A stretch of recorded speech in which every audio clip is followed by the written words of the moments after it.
ಖುಷಿಯ ಕಣ್ಣೀರನ್ನ ಧ್ರುವ ಸರ್ಜಾ ಹಾಕಿದ್ದಾರೆ. ಇವರ ಒಂದು ಖುಷಿಗೆ ಕೊನೆಯೇ ಇಲ್ಲ. ಒಂದು ಆನಂದದ ಬಾಷ್ಪ. ಡೈರೆಕ್ಟರ್ ಪ್ರೇಮ್ ಅವ್ರನ್ನ ತಬ್ಬಿಕೊಂಡಿದ್ದಾರೆ. ಯಾಕೆಂದ್ರೆ ರಿಲೀಸ್ ಆಗಿ 2 ದಿವಸಕ್ಕೆ 50 ಕೋಟಿ ಕ್ಲಬ್ ಸೇರಿದೆ. ಸೂಪರ್ ಆಗಿ ಕಲೆಕ್ಷನ್ ಮಾಡಿದೆ. ಪ್ರತಿಯೊಬ್ರು ಕೂಡ ಈ ಸಿನಿಮಾವನ್ನ ನೋಡಿ ಖುಷಿ ಪಡ್ತಾ ಇದ್ದಾರೆ. ಸತತ 3-4 ವರ್ಷದ ಒಂದು ಪರಿಶ್ರಮ. ಧ್ರುವ ಸರ್ಜಾ ಅವರ ಅದ್ಭುತವಾದಂತ ಕೆಡಿ ಸಿನಿಮಾ ರಿಲೀಸ್ ಆಗುತ್ತೆ ರಾಜ್ಯಾದ್ಯಂತ. ಒಳ್ಳೆ ರೆಸ್ಪಾನ್ಸ್, ಥಿಯೇಟರ್ಗಳು ಹೌಸ್ಫುಲ್ ಓಡ್ತಾ ಇದೆ. ಈ ಒಂದು ವಿಚಾರವಾಗಿ ಬಹಳಷ್ಟು ಖುಷಿಯಾಗಿ ಮಾಧ್ಯಮದವರ ಸಹ ಜೊತೆ ಮಾತನಾಡ್ತಾರೆ.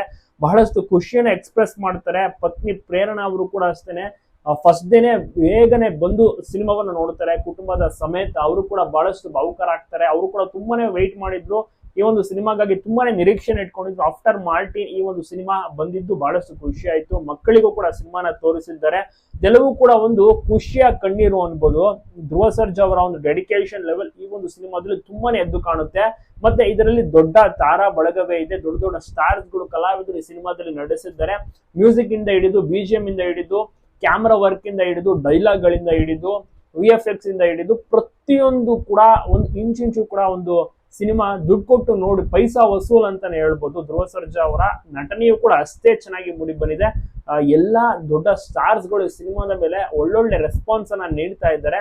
ಹೀಗಾಗಿ ಧ್ರುವ ಸರ್ಜಾ ಅವರು ಭಾವುಕತೆಯಿಂದ ಮಾತನಾಡಿದ್ದಾರೆ. ತುಂಬಾನೇ ಖುಷಿಯಾಗಿದ್ದಾರೆ. ಹಾಗೆಯೇ ಇಮಿಡಿಯೇಟ್ ಪ್ರೇಮ್ ಅವ್ರನ್ನ ಹಗ್ ಮಾಡ್ತಾರೆ. ಯಾಕಂದ್ರೆ ಇಂತ ಒಂದು ಒಳ್ಳೆ ಸಿನಿಮಾ, ಮಚ್ಚಿಡುವಂತ ಒಂದು ಸಿನಿಮಾ. ಯಾಕಂದ್ರೆ ಫಸ್ಟ್ ಟೈಮ್ ಲಾಂಗ್ ಹಿಡಿದಿದ್ದು ಧ್ರುವ ಸರ್ಜಾ ಅವರು ಖುಷಿಯಿಂದ ಈ ಒಂದು ಆನಂದದ ಬಾಷ್ಪವನ್ನ ಸುರಿಸಿದ್ದಾರೆ ಅಂತ ಹೇಳೋದು. ನೀವು ಕೂಡ ಸಿನಿಮಾ ನೋಡಿದ್ರೆ ಹೇಗಿದೆ ತಪ್ಪದೆ ಕಮೆಂಟ್ ಮಾಡಿ.